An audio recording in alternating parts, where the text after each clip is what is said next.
স্বেচ্ছাচারিতার অভিযোগে আচার্য মনোনীত উপাচার্যকে ঘেরাও করে টিএমসিপির বিক্ষোভ। ইস্তফা দেওয়ার পরেও ছাড়তে নারাজ আন্দোলনকারীরা। স্বেচ্ছাচারিতার অভিযোগে আচার্য মনোনীত উপাচার্যকে ঘেরাও করে টিএমসিপির বিক্ষোভ। ইস্তফা দেওয়ার পরেও ছাড়তে নারাজ আন্দোলনকারীরা।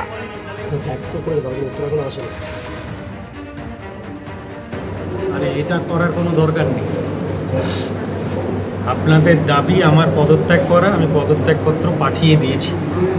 এবারে অ্যাকসেপ্ট করা না অ্যাকসেপ্ট করা ওনার ব্যাপারে, ঠিক আছে? আগে যখন ফোন করি তখন কালকে গিয়ে ভেবেছিলাম, এখন আমি পাঠিয়েই দিয়েছি, ঠিক আছে? যেহেতু এখানে সবাই চাইছে আমি এখান থেকে শেয়ারে না থাকি, আমি সেটাই করে দিয়েছি। প্রত্যেকটা নির্দেশবলীকে অমান্য করে এই উপাচার্য, এই অযোগ্য উপাচার্য বলতে বাধ্য হচ্ছি, তিনি নিজের মতো করে একটা স্বৈরাচারী ব্যবস্থা এখানে তৈরি করতে হয়েছেন এবং বিশ্ববিদ্যালয়ের শিক্ষার পরিণামও শেষ, এটা একটা ব্যবসায়িক প্রতিষ্ঠানে পরিণত হয়েছে। এই সমস্ত দাবি দাওয়া নিয়ে আমাদের আজকের এই আন্দোলন।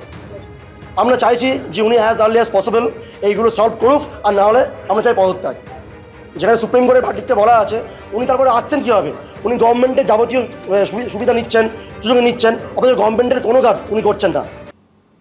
কলকাতা পুলিশের কর্মচারী সংগঠনের ওয়েলফেয়ার কমিটির ছত্রছায়ায় আসার পর থেকেই প্রভাব প্রতিপত্তি বেড়েছিল সিভিক ভলান্টিয়ার সঞ্জয় রায়ের। নিয়ম অনুযায়ী পুলিশের যে কাজে সংশ্লিষ্ট কর্মী যুক্ত রয়েছেন সেই কাজে ব্যাঘাত না ঘটিয়ে জনকল্যাণের কাজে যুক্ত হবেন তিনি। কিন্তু সূত্রের খবর, আদতে সেসবের কিছুই মানত না সঞ্জয়। 2020 সালে মুখ্যমন্ত্রীর নির্দেশে তৈরি হয়েছিল এই ওয়েলফেয়ার কমিটি। পুলিশ অফিসার তো দূরের কথা, পুলিশ কর্মীও নয়, নিছক কনস্টেবল তাও নয়, এমনকি হোমগার্ডও নয়।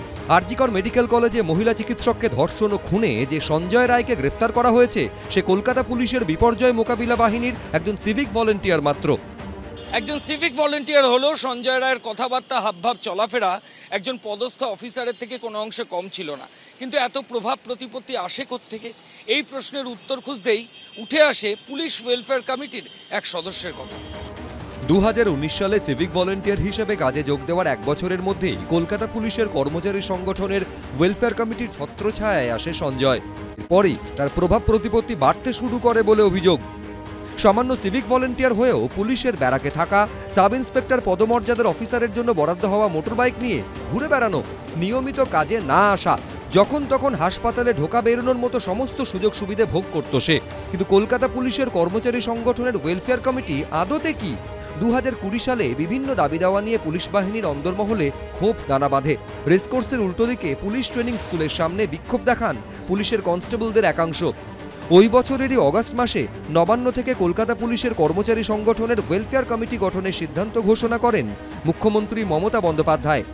সাধারণ মানুষের সাথে পুলিশের সম্পর্ক আরও নিবিড়, আরও গভীর, আরও সুনিবিড় করে তোলার জন্য 1 সেপ্টেম্বর থেকে ওয়েস্ট বেঙ্গল পুলিশের জন্য এবং কলকাতা পুলিশের জন্য আমরা ওয়েলফেয়ার যে ডেভেলপমেন্ট ওয়েলফেয়ার বোর্ড আমরা তৈরি করছি। একই বছরে আলিপুরের বডিগার্ড লাইন্সে সংগঠনের সেন্ট্রাল অফিসের উদ্বোধন করেন তৎকালীন মন্ত্রী পার্থ চট্টোপাধ্যায়। পুলিশের কল্যাণমূলক বিভিন্ন কাজের জন্য প্রয়োজন অনুসারে কনস্টেবল, হোমগার্ড ও সিভিক ভলেন্টিয়ারদের অ্যাটাচ করা হয়। তবে নিয়ম হচ্ছে, পুলিশের যে কাজে সংশ্লিষ্ট কর্মী যুক্ত রয়েছেন সেই কাজে ব্যাঘাত না ঘটিয়ে জনকল্যাণের কাজে যুক্ত হবেন তিনি। কিন্তু সূত্রের খবর, কলকাতা পুলিশের কর্মচারী সংগঠন ওয়েলফেয়ার কমিটিতে যুক্ত হওয়া সঞ্জয় রায় বিপর্যয় মোকাবেলা বাহিনী সিভিক ভলেন্টিয়ারের ক্ষেত্রে বিষয়টা ছিল আলাদাই। সূত্রের খবর, সরকারি তেল খরচ করে পুলিশের বাইক নিয়ে ঘুরে বেড়াতেন তিনি, অফিসে প্রায় যেতেন না, প্রভাব প্রতিপত্তি ছিল অনেকটাই। কলকাতা পুলিশের কর্মচারী সংগঠনের ওয়েলফেয়ার কমিটির 2টি ভাগ রয়েছে, একটি রাজ্য পুলিশের, অপরটি কলকাতা পুলিশের। 2টি কমিটির আলাদা আহ্বায়ক থাকলেও কোঅর্ডিনেটর হিসাবে মাথায় রয়েছেন কলকাতা পুলিশের অ্যাসিস্ট্যান্ট কমিশনার শান্তনু সিনহা বিশ্বাস, যিনি অতীতে মুখ্যমন্ত্রী মমতা বন্দ্যোপাধ্যায়কে মা সম্বোধন করেছিলেন। সিভিক ভলেন্টিয়ার ভাইদের আমি বলছি, এমন কোনো কাজ করবেন না যাতে আমাদের মাননীয় মুখ্যমন্ত্রী, যিনি আপনাদের মা, আমাদের মা, তার মাথা নিচু হয়ে যায়। আরজিকর মেডিকেল কলেজের চিকিৎসককে খুন ধর্ষণের ঘটনায় ধৃত সিভিক ভলেন্টিয়ার সঞ্জয় রায় এই কলকাতা পুলিশের ওয়েলফেয়ার কমিটির ছাতার তলায় ছিলেন।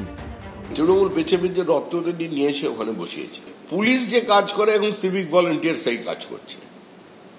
সিভিক ভলেন্টিয়ারদের 90% কাজ হয়ে গেছে শাসক দলের হয়ে বিভিন্ন জায়গায় মনোরঞ্জন করার জন্য টাকা তোলা, ঝামেলা করা, বিরোধীদের আক্রমণ করা। স্পাই হিসেবে কাজ করা, এটাই সিভিক ভলেন্টিয়ার্সদের কাজ। সিভিক পুলিশের মাথায় কি ওয়েলফেয়ার? সিভিক পুলিশ কি করে পুলিশ বাড়াকে থাকলো? সিভিক পুলিশ অথবা সিভিক ভলেন্টিয়ার সে কি করে পুলিশের গাড়ি ব্যবহার করলো?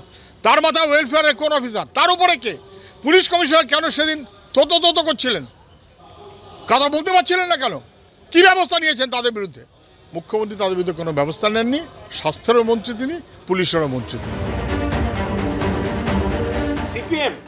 সিপিএম এর ন্যূনতম লজ্জা থাকলে আরজিকর ইস্যুতে কোনো কথা বলবে না। পরের পর ঘটনা ঘটেছে, সেই সিপিএম এখন সাধু সাজতে এসছে।